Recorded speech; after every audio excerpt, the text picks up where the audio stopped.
Good morning. It's another boiling hot day here in Wales, and I just wanted to give you the update on wild nettle gardens.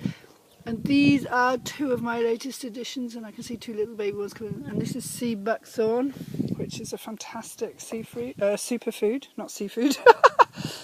And everything's gone a little bit crazy, and I have to be honest, I have lost quite a few. Don't stand in the shadow there, Karen. These are basil. I'm really happy with how those are coming on. And I'm really struggling to see which are weeds and which are actually what they're supposed to be. These are eucalyptus, which I'm standing in the way of, which is quite hard because I'm trying to keep the sun behind me. And my cherry trees are looking lovely. And this is for James Full, if you're watching, just to show you where I'm at with my monkey puzzle. Aren't they beautiful? So I think I've counted 16, and I saw one this morning when I was watering.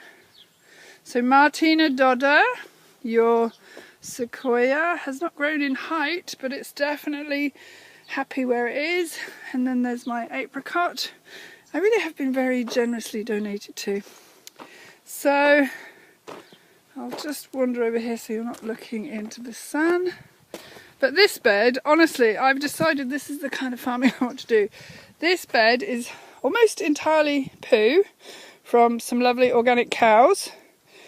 And what I've learned in my experiment this lifetime, I was going to say, no, this year, is that strawberries, potatoes, sunflowers and asparagus all look very, very happy. So those sunflowers are going great guns. I think they're giant sunflowers or great big sunflowers or something. Then in this bed we've got the Jerusalem artichokes. We've got some currants on the bushes.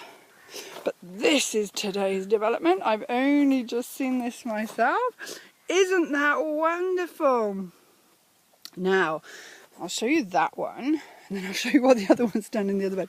So that was a £1.79 child's pumpkin, which I thought looked fun to play with. My borage flower. Can you get into focus, please? There we are.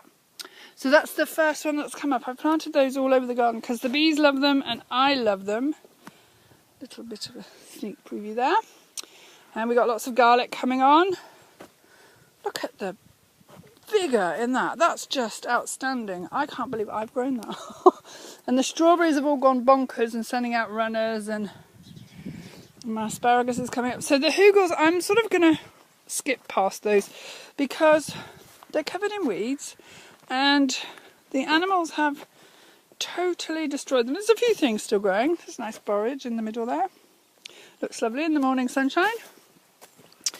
But not much to report apart from I need to do a lot of work. So my homemade trellising seems to be going well. Unfortunately, one of the beans I can just see has got right to the top. So I don't know where they go after that. I'm assuming they'll just fold themselves over and be neat and tidy. Not. This is nature. So one type of bean is there and the other one is all the way up there. So clearly these ones are slow starters. I keep joking that they'll probably taste better because they took longer to form. But anyway, lots of lovely courgettes in there. In here we have Swiss chard. I'm trying some tomatoes outside because basically the weather's so bonkers and hot.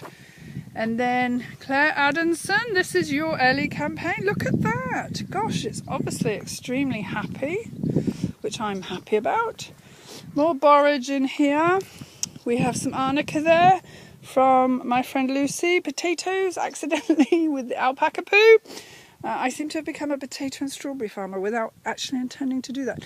But the urban farmer was doing interviewing some guy in New Zealand who explained how he did strawberries, and I'm going to do that. Instead of haphazardly, I'm going to do it with purpose next year. But really this year for me, for Wild Nettle Gardens, was about seeing if anything did actually grow. And as you can see, I think I've surpassed myself. So here we've got marigolds and then verbena. This is a courgette. This has always been my best looking courgette. I think it's really rather glorious. I won't say that out loud just in case the other courgettes hear and get hurt feelings, but a rhubarb that's still refusing to do anything, but I'm going to leave it there. Another beautiful courgette. Some tarragon, which is my favourite. I need to plant probably a few more. Some oregano that's already gone to seed without even trying. But yes, comparison to this pumpkin, planted at the same time, this one has gone absolutely bonkers. But that looks like the beginnings of a courgette to me, but I know they are the same family. So we've got 1, 2, I can see 3 flowers on that. And isn't it glorious? It's gone bonkers. I love the word bonkers, as you can tell. We've got some more asparagus in here. We've got some herbs there. Marshmallow again from Claire Adamson. Thank you very much. Another beautiful courgette. So what's astounding me is things are starting to flower. It's actually working. So I really shouldn't sound surprised because Mother Nature is so much more clever than me. So that potato there in the tyre and that potato there in the tyre came with the alpaca poo. So it was a bit of a surprise to me. But my pride and joy, or one of my pride and joys, let's take you over here without tripping over, is how the lettuces are coming on and how stunning they look. Oh, I'm so pleased with them. I honestly don't think it's going to be very long before they're ready. Who knew I could grow lettuce? That's really exciting. Well done, lettuces. I do talk to them quite a lot and tell them how wonderful they are. I still need to thin out a few at that end. But I came in really early because it's been so blooming hot to give them a good soaking so that they got, you know, some water during these hot weeks. Because it looks like it's going to be really hot next week as well. So I have lost quite a few in the pots. Oh, I wanted to show you what I made. I'm very pleased with these. So I saw this on Facebook. I think Beth Ann sent it to me. And they're just beds made out of polished pallets with a bit of plastic tied to them. So I made that one and that one. I say I made, I put some plastic and some bolts in, and that one and that one. And that was because I planted way too many lettuces. And here's one of the crops that I'm super pleased about. It's called Wonderberry and it's wonderful. And they just seem to be going off. They're like very dark, big black currants and they're superfoods. Of course they're from America. All the videos I watch are homesteaders and people in America, but there we are. So there's some walking tree collard that's starting to look like it wants to do something. We've got some oregano, coriander, beautiful pomegranate tree there, which I brought out into the sun. Some rather better looking walking tree collards, which I'm pleased about, but they're way too small.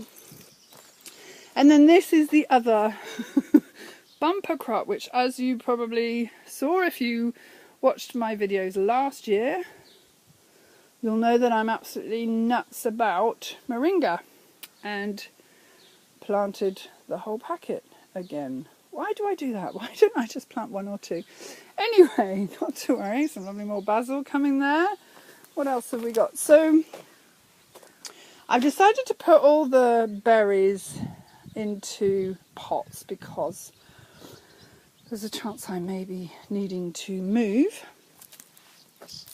and it makes my collection look rather bigger than I thought. So I haven't taken out the aronia berries because they're very well situated, but we've got red currants, gooseberries, blueberries, and that's it there, beautiful as they are.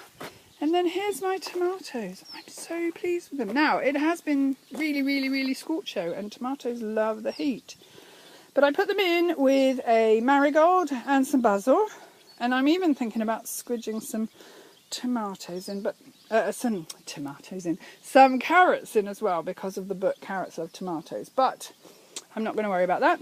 And then here we have my honeyberries in the front here, and I love them. They're really fantastic.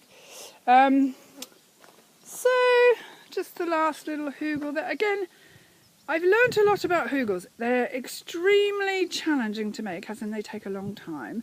They're supposed to be very fertile and keep the water, but it rained and rained and rained and rained and rained and rained and rained, and ever since it's been hot they've been really dry on the surface, so I probably didn't make them as well as I could. But I think now, having seen, so here's me being a potato farmer again, this is just hysterical, but we've got peas in there and some Swiss chard.